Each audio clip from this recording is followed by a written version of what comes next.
almost 3 times as much as us. What the administrator is getting $220,000, we would only get $74,000. And I'm not sure I understand how that works. I would throw away the REDAC pencil.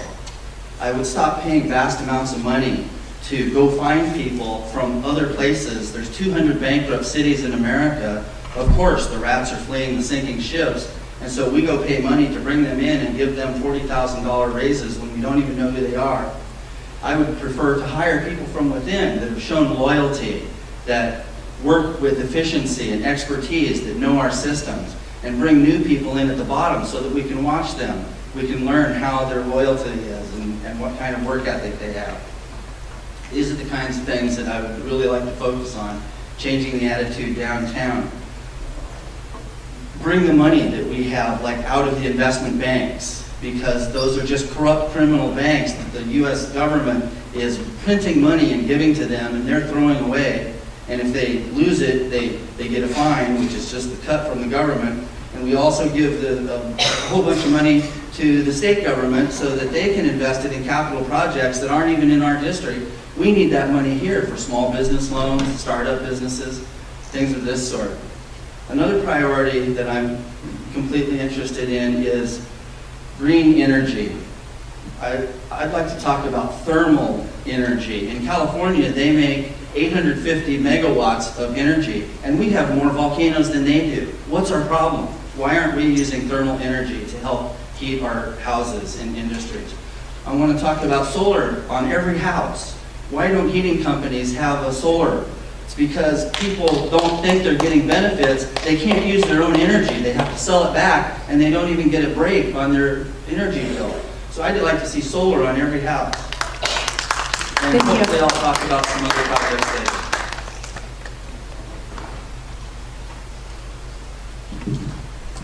Two things.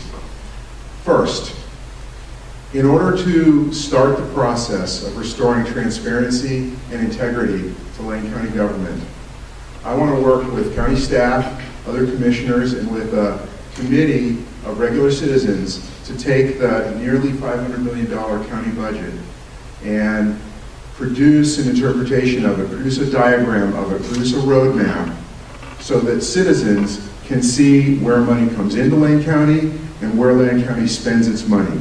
Right now, it's incredibly complicated. It's like trying to trace spaghetti through your dinner plate to see where the money goes in Lane County. So is it any wonder that the citizens, hardworking citizens of Lane County, have suspicion about where their money is spent? Is it any wonder that it's taken 10 years in office to not make progress on restoring rural patrols? Because we have to start with building trust. To build trust, you have to be trustworthy, you have to be transparent, you have to speak straightforwardly, and you have to fulfill what you're doing. Number two, building rural prosperity using grassroots economic development, working from the ground up. The conservative majority on the Board of Commissioners has maintained the mythology that somehow we can go back to the heyday of timber in the 70s. We have big mills in centralized areas that are highly automated. We have big machines in the woods. That's why timber harvest in Lane County has nearly doubled in 3 years, while wood products employment has actually still gone downward. To build prosperity in our rural communities, we need to have timber continue and thrive and be a good neighbor to the rest of a balanced rural economy, including specialty agriculture, including adventure tourism, including all the services that are part of everyday life, like healthcare, which makes up 20% of the American economy everywhere. We have tremendous need for healthcare services in our rural communities. So we need to create a rising tide from the ground upward that slowly helps everybody do better, not chum for corporate sharks.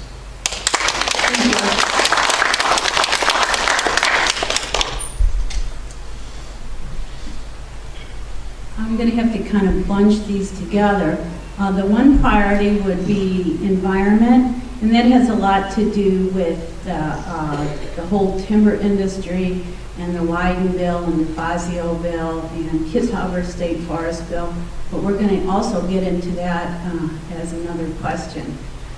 But I would like to see other ways of bringing money in instead of just sort of this knee-jerk reaction to cut more trees. I definitely would like to see tourism increase. It's one of the most beautiful places I've ever been, and I used to come to when I lived in the Midwest. I'm from St. Louis, when I would go on vacation.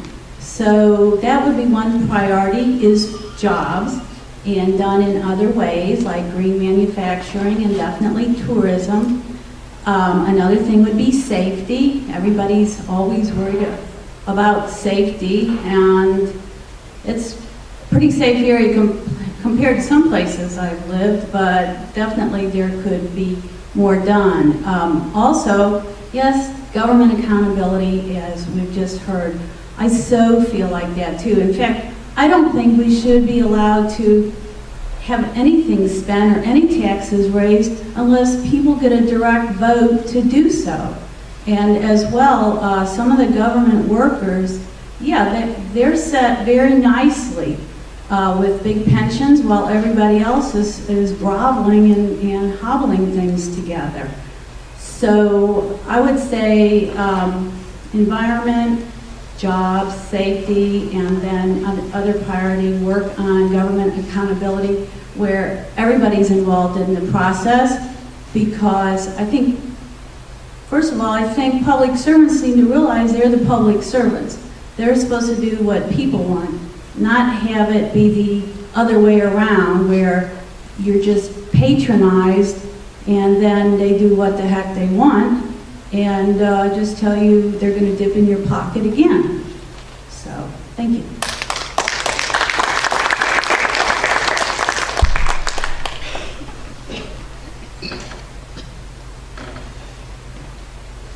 So, first and foremost, I would want to restore honesty and respect to Lane County government. I feel people that I've been out talking to are concerned about the lack of response from our county commissioners.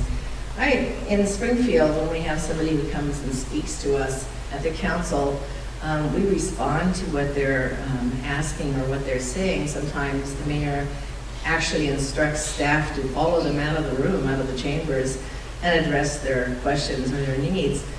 I never see that happening at the county commission. Maybe it happens someplace else, but I really feel it's important that I would be responsive, honest, and open and authentic to the people who would elect me to the office. That would be number one. Number two, I think we need to look at maintaining the jobs and businesses that we have in Lane County. We have some people who have worked really hard. The RAIN, which is the Regional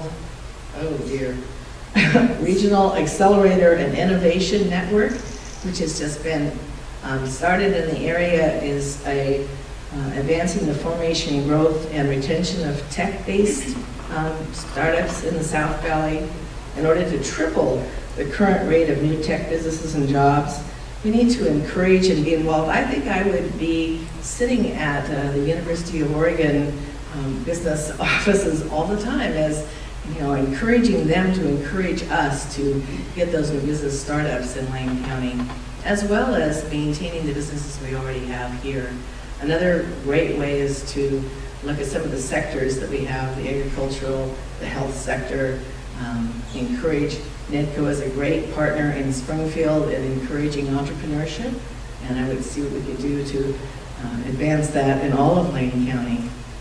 And I think that's where I would be. Thank you very much.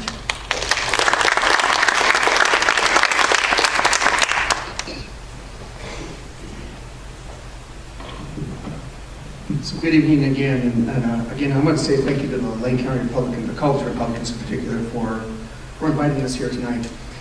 During my nearly 16 years in public service, my attitude has not changed. It still continues to be economic development, continues to be gainful employment, continues to be public safety.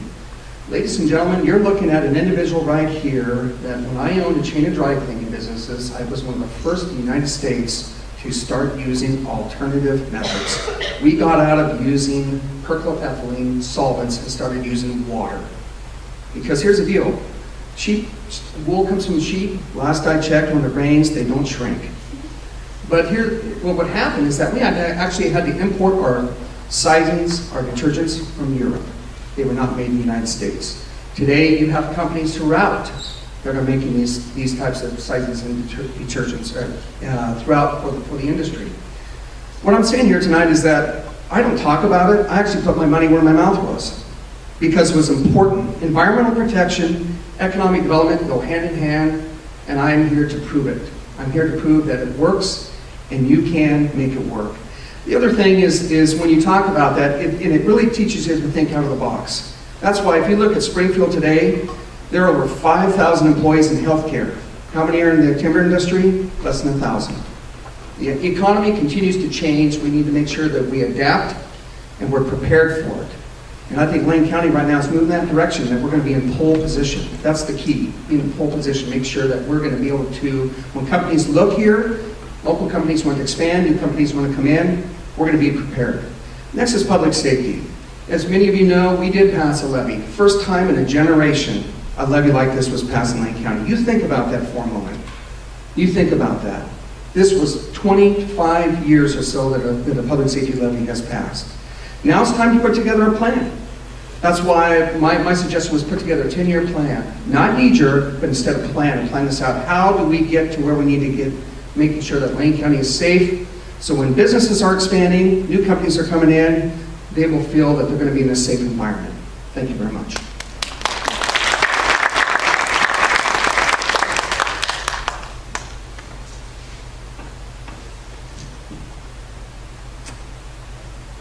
My top two priorities are economic development and public safety, not surprisingly maybe after the list we've been hearing.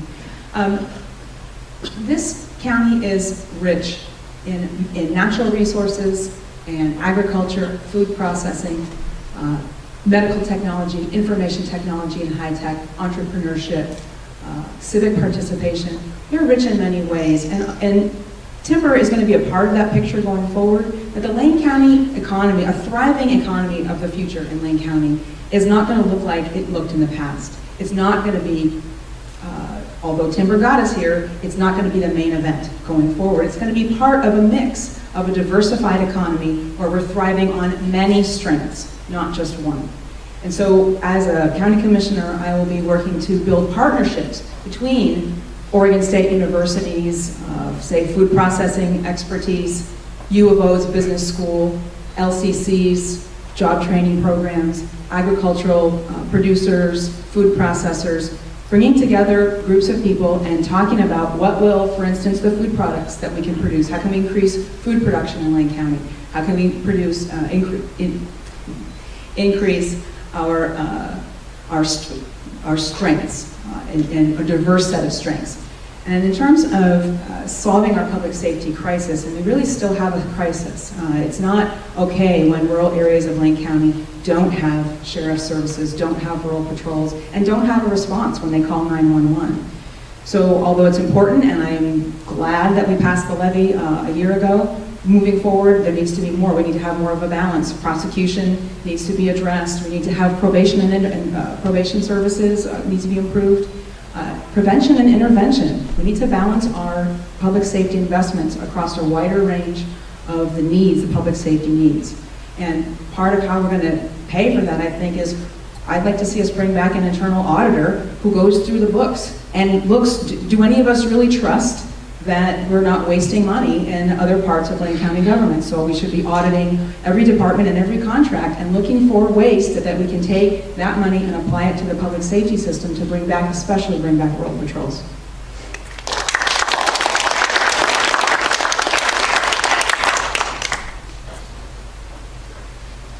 Thank you. When I ran 4 years ago, I did make a couple promises, Jack.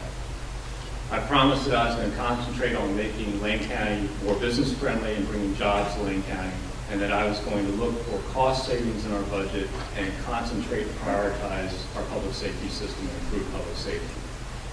And over the last 3.5 years, with the help of my fellow commissioners, we've done those things. We've done things to improve our economy. We've done some of the small things, like getting video lottery grants to Sweet Creek Farms out on Sheffield Road in Elmira, so they could buy some new equipment and employ some more people and open up a broader product line for their organic foods.